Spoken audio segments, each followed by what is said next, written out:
please take a moment right now to hit like, subscribe, and share. Especially share. That's the big one.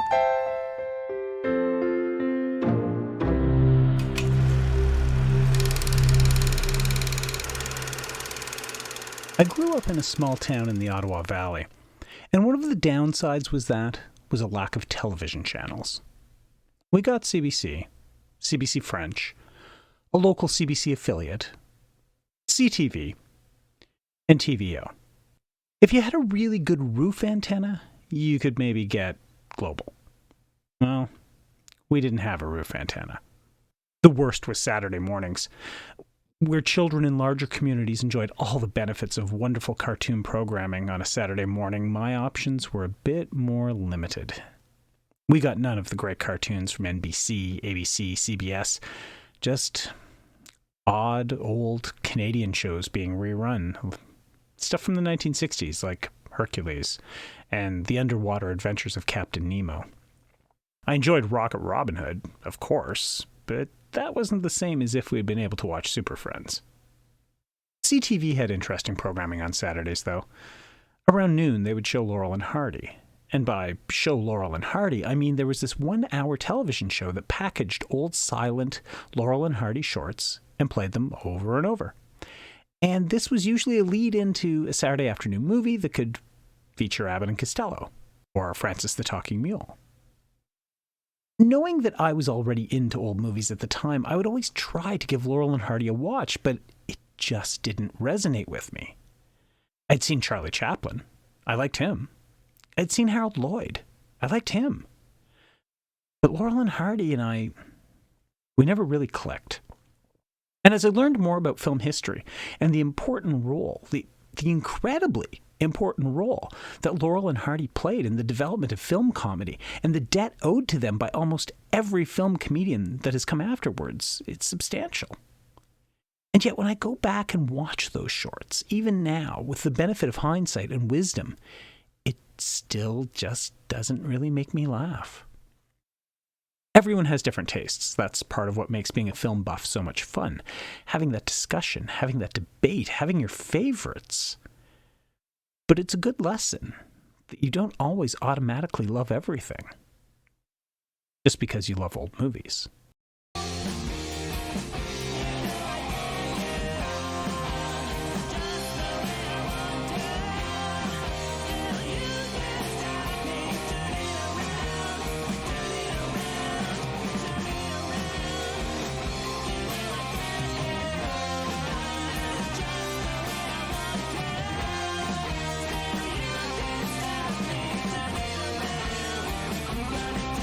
Hello, film historians. I'm Derek, and I love old movies. We've got Sam the sidekick here. Hello, and welcome to the long-awaited, long-delayed episode. More like episode What the Hell Took So Long? Well, there were a few issues. Do tell. You know them. Yeah, but tell them. Oh, right. Well, basically, December became a big mess. It did. Between my exams, busy times at work for you and Mom, Christmas shopping, preparing for the holidays, and ultimately just really needing some downtime, we kind of wound up with an unexpected hiatus. Yeah, it wasn't our intention or anything. It just sort of happened, and it was good. We had put out 60 episodes in 16 months, and that was honestly quite a pace. We needed a break. Breaks are good. Now we come back fresh and rested. You bet. So, Happy New Year, everyone, and we hope things are great on your end. We really do. Be sure to check out the episode description so you can see how to find us on the socials, on different podcast platforms, and even on Pet Rock Radio. There's so many ways to interact with us. Pick one. Do that. And one other way, a cool way, would be to check out an upcoming episode of Dave Becker's exceptional podcast, DVD Infatuation. Yeah. Dave brought us on as guests, and we had a great time talking about movies and music. His show is great, and he is a super knowledgeable dude. Oh, yeah. Definitely go give him a listen on one of the many podcasts he's on. And when his episode drops, we will let you know. Shall we get on with things, though? Sure. Like, on with the show and all that? Yeah, we should indeed. Are you all ready to head on over to Toyland? I've got my Pee-wees right here, and I'm ready to whack 'em around. Hit the music.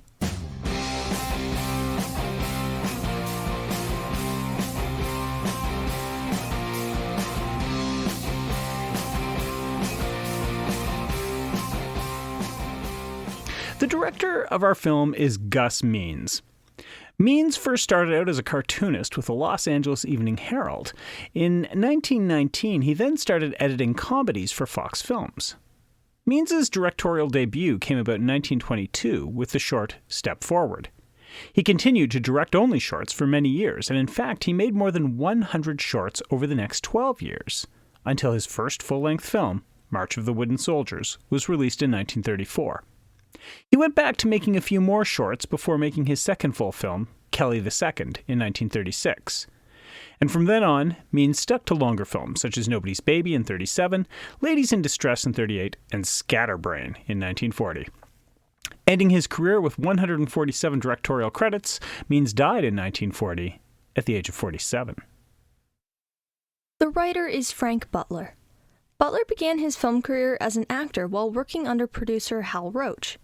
He spent the 20s and early 30s writing the scenarios and stories for various shorts such as Naughty Mary Brown, 1921, and Remote Control in 1930.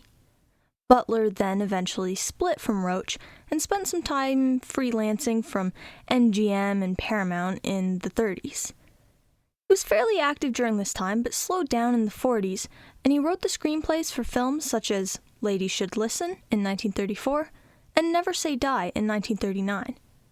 He's probably most known for his work on Wake Island, 1942, Going My Way, 1944, which he won an Oscar for, and Whispering South, 1948.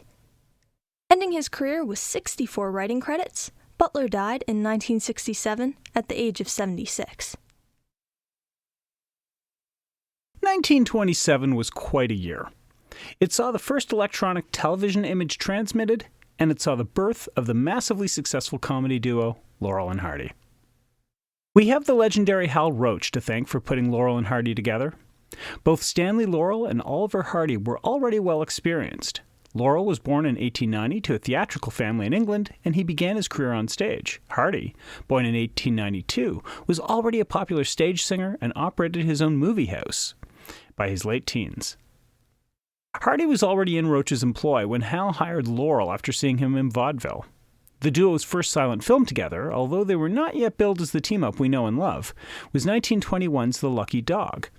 And that film showed the issues that Roach had filming Laurel. His eyes were a very light blue, and due to the technology of the time, blue would photograph as white. They attempted to compensate with makeup, but that was not successful, so Roach had Laurel work as a writer for the studio instead. Fortunately, with the invention of panchromatic film, Laurel was able to be screen-tested successfully. 1926 saw the two cast in the same film, 45 Minutes from Hollywood, and 1927 gave us the official start to Laurel and Hardy, with 14 short films starring the duo being released that year alone. All told, the duo would release 34 silent short films, 45 talkie short films, 27 full-length talkie features, including the immensely popular Way Out West in 1937, Babes in Toyland in 1934, and Sons of the Desert in 1933. Roach was delighted with the team-up, as he believed they complemented one another. Their style was highly slapstick, and typically involved their misfortunes never really working out well. This was due to the duo's own ineptitude. Generally, in team-ups following this format, there's one straight man and one funny man. Roach, he loved to point out that each of these two knew how to play straight and funny, and they could do so at any given time. He was quoted as saying you could always cut to a close-up of either one, and their reaction was good for another laugh. Laurel and Hardy's massive success cemented them in the Comedy Hall of Fame, and they influenced many, many other comedians. Lou Costello stated, "They were the funniest comedy duo of all time." And the agreements to that statement ring far and wide, with such diverse artists as Samuel Beckett, Jerry Lewis, Peter Sellers, Alec Guinness, J.D. Salinger, and Kurt Vonnegut, all publicly acknowledging the duo's influence. In May of 1954, Oliver Hardy suffered a mild heart attack, prompting him to begin looking after his health for the first time, losing more than 150 pounds, which totally changed his appearance, leading to rumors of terminal cancer. In 1956, he suffered a major stroke, which left him bedridden and unable to speak for months. Two more strokes followed in 1957, leading to Hardy finally succumbing, and he passed in 1957 at the age of 65. Laurel was so inconsolable at the loss that his own doctors had to advise him not to attend Hardy's funeral for fear of the toll it would take on him. Laurel declined roles, citing his lack of desire to be appearing on screen in his old age, and definitely not without Hardy, despite the likes of Jerry Lewis and Dick Van Dyke attempting to hire him. He spent his time replying to fan mail, and even kept his phone number listed so that anyone could, and did, give him a ring. He would be inevitably gracious and dole out advice when asked. Stanley Laurel passed away in 1965 at the age of 74, only 4 days after suffering a heart attack. March of the Wooden Soldiers, or Babes in Toyland, was the first film adaptation of the 1903 operetta of the same name. It was intended as a Christmas family film and a high-concept star vehicle for Laurel and Hardy, but significant changes were made to the story and the characters in the film version. However, some of the songs from the original made it over intact. I feel like the songs weren't the part I enjoyed the most. They do have that very old-fashioned feel to them. Not in a good way. Don't at me. So before MGM acquired the rights, RKO was also in the hunt to acquire the film. Their plan was to do the movie as an animated feature, and it would be directed by Walt Disney. That would have been something. Something way too expensive for RKO, however. So Hal Roach wound up with the rights, commissioned the building of incredibly detailed and colored sets, which was a drag since the original film was shot in sepia tone, and he wrote a treatment for the film. But there's a but in here. I know there's a but. There is a but. I knew it. Stan Laurel hated the treatment. Like, hated. Well, I mean, that's not uncommon, right? It's all part of the process. Well, this might have been worse than usual. The disagreement these two had over the script was significant enough that it really messed up their professional relationship. Despite being longtime collaborators, their differences over Babes in Toyland led to Roach deciding to never produce another Laurel and Hardy film again. He did, though, didn't he? In name only. While his name was attached to 6 more of their movies, he never took an actual active part in working on them. And down the road, years later, when Stan Laurel's contract expired, Roach didn't resign him, essentially firing one half of the comedy duo. Oof. Payback rides a slow horse. All good, though. He did hire him back eventually, to work on a pet project he had. Hollywood. So, was this film a hit? I imagine there wasn't much like it in theaters back then. No. Children's films were a pretty sad and sorry bunch in those days, but this one was received very well, earning near universal praise and positive reviews. There was a lot to see, hear, laugh at, and everyone seemed to like it. But box office wasn't great, and the film did lose money upon initial release. Roach just kept re-releasing it under different names in order to try to draw audiences back, and eventually the film was able to turn a much-deserved profit. By the 1950s, it had become a staple on television, playing on days like Thanksgiving or Christmas usually. It still turns up on television today, and it's generally seen as one of the high points of Laurel and Hardy's film career. What's the tale of the tape on this one, Sam? Okay, so we have a 7.1 on IMDb. Mm-hmm. The audience score is 78% on Rotten Tomatoes, and the tomato meter is 100%. The film won no awards and can be watched on Plex.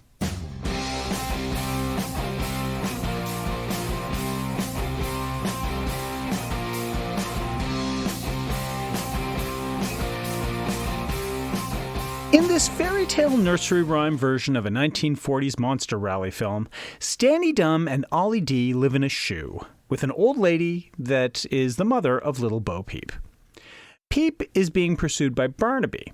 He's the crooked man who lived in the crooked house. I always wondered what happened to him. Anyway, he holds the mortgage on the shoe, and he wants Peep to marry him. When she's like, nah, he threatens to foreclose. And the Blues Brothers come on a mission from God to save her with a band powerful enough to turn goat piss into gasoline? No. What? No. Old Lady Peep has no money, so Ollie offers to give her his, only to find out that Stanny has spent it all on toys. So Dum and Dee go on their mission, and they meet James Brown in a church, who tells them... No. No? This isn't the Blues Brothers. There's no James Brown. There's no Ray Charles. That's not what happens. They rescue Matt Guitar Murphy from Aretha Franklin's soul food restaurant? They don't. Jesus H. Tap Dancing Christ! Can we watch the Blues Brothers sometime? Deal. Now can we move on? Dum and Dee work at a toy factory that does some outsource work for Santa Claus. They screw up an order for toy soldiers, making too few but way too big. The toy shop is destroyed, and the pair are fired and get no money. So they turn to Plan B. And Plan B is to break into the crooked house and steal the mortgage. Classic.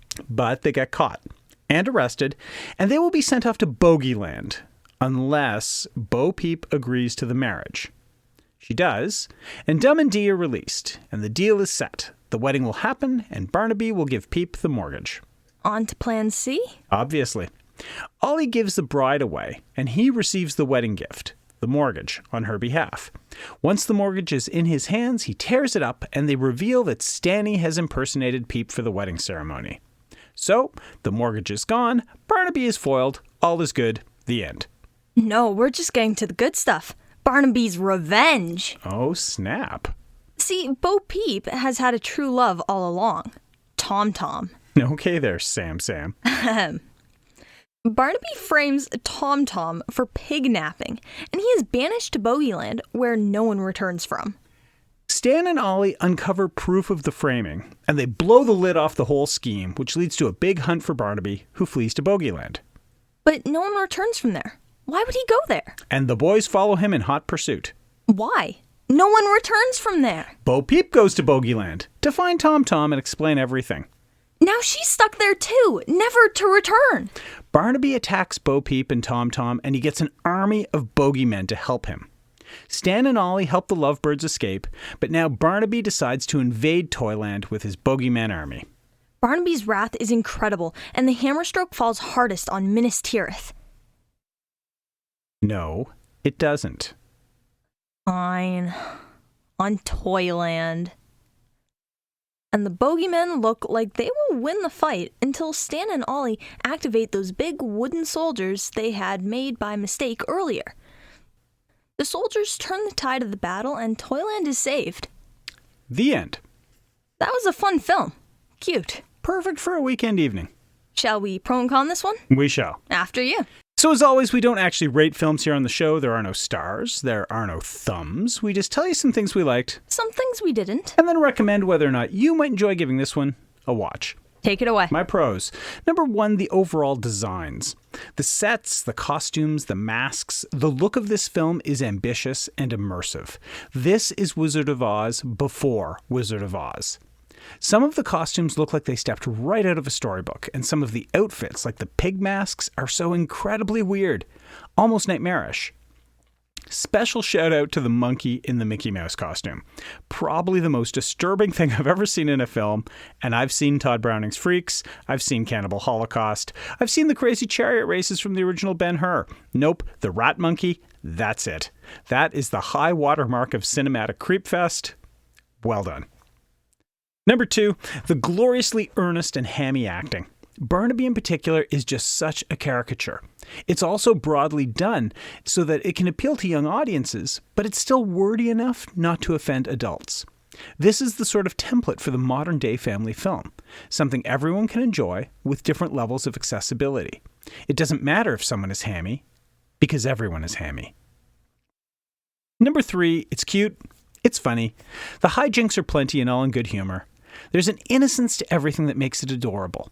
The blubbering at the dunking scene, the mustache pull-off, it's all worthy of a giggle.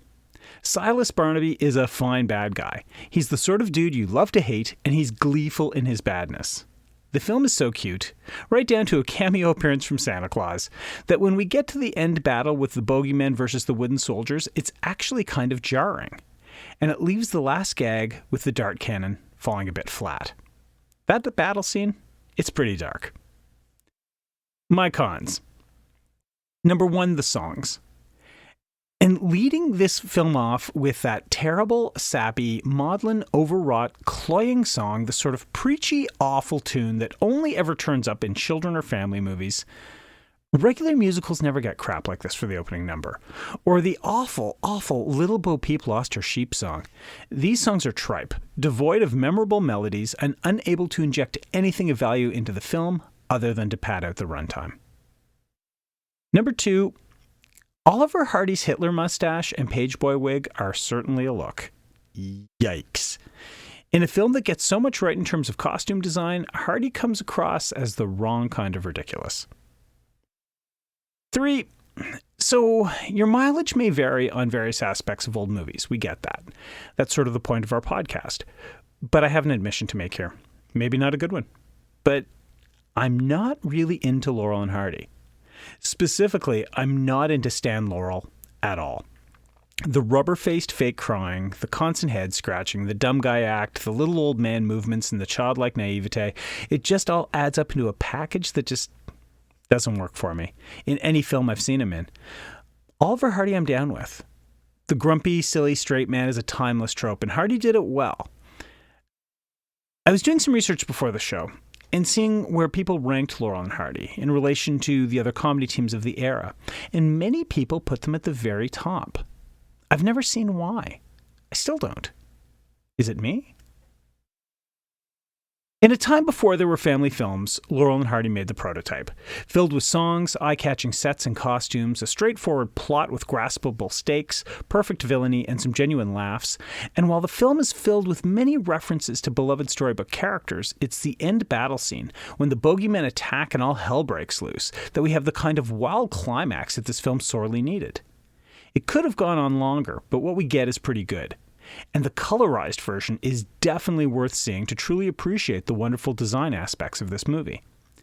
Think of this film as a template for everything that came after it. The entire genre of the family film owes a debt to March of the Wooden Soldiers. Give it a watch. You're up. Okay, so my pros. 1. The intro bit with the book pages. This was really creative. Different clips from the movie were playing in a huge, oversized book, and as the pages flipped, the scenes changed. It was just really cool. I've seen intro bits with, like, a book, and it tells you some background info for the film and whatnot, but it made it so much more interesting to have clips playing in the book as well. And for editing like this happened in 1934 is pretty awesome. 2. The sets. They were great. The shoe house looked epic, and it was really cool when Tom Tom used the actual laces of the boot to climb up to the window. And there was this one house that actually opened up its walls like a real dollhouse. It was so cool and interesting.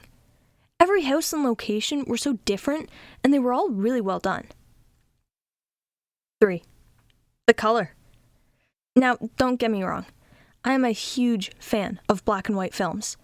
But for a movie like this with so much details, the sets were great, the costumes were really beautiful, and basically a character all on their own.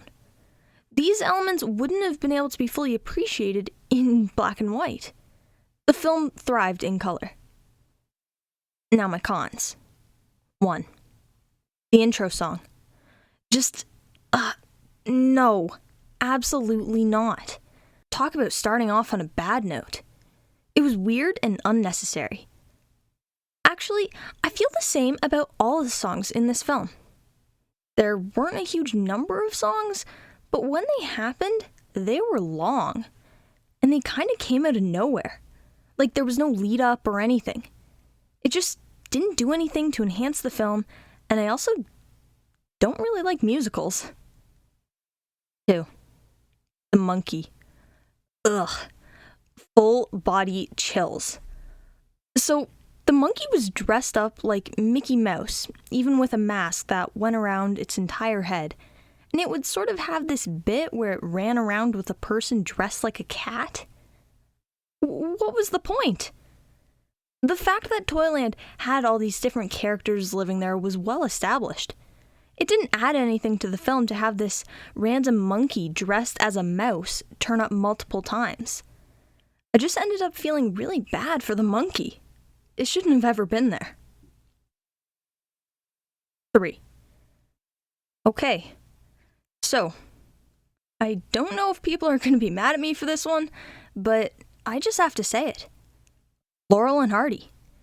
I didn't find them all that funny. They were just sort of there.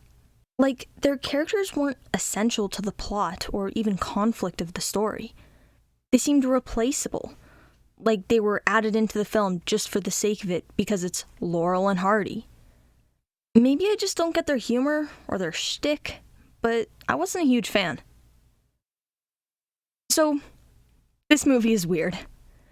I don't know what I was expecting going into it, but it was not that. For the most part, the visuals were great. The story was actually pretty interesting, and the variety of characters from different kid stories or nursery rhymes was really cool. Was it the best thing I've ever seen? Not by a long shot. But taking into account it's from 1934, the concept was really cool. And for a family movie, I can definitely see why people of all ages could get into it. It's just a nice, mostly lighthearted, easy to follow, charming film. I liked it. So I'm going to say go ahead and watch it for yourself.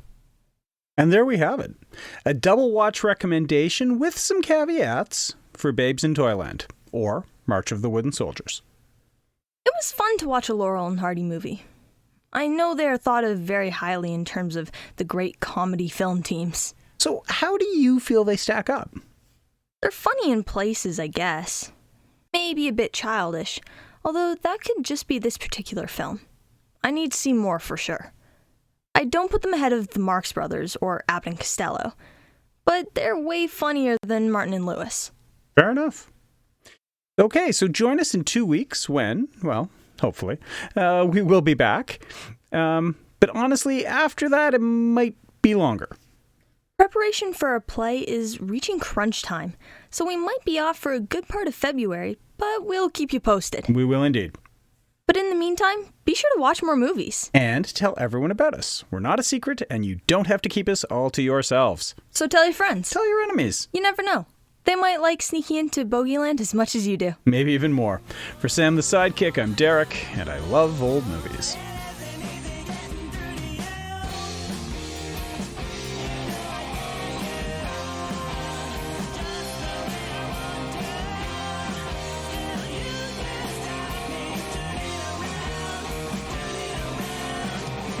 Additional research for I Love Old Movies, the podcast, is done by Nikki Weatherden.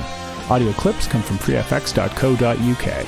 Images are used through the provisions of fair use, and our theme song, Burning Bridges, is by The Crocs.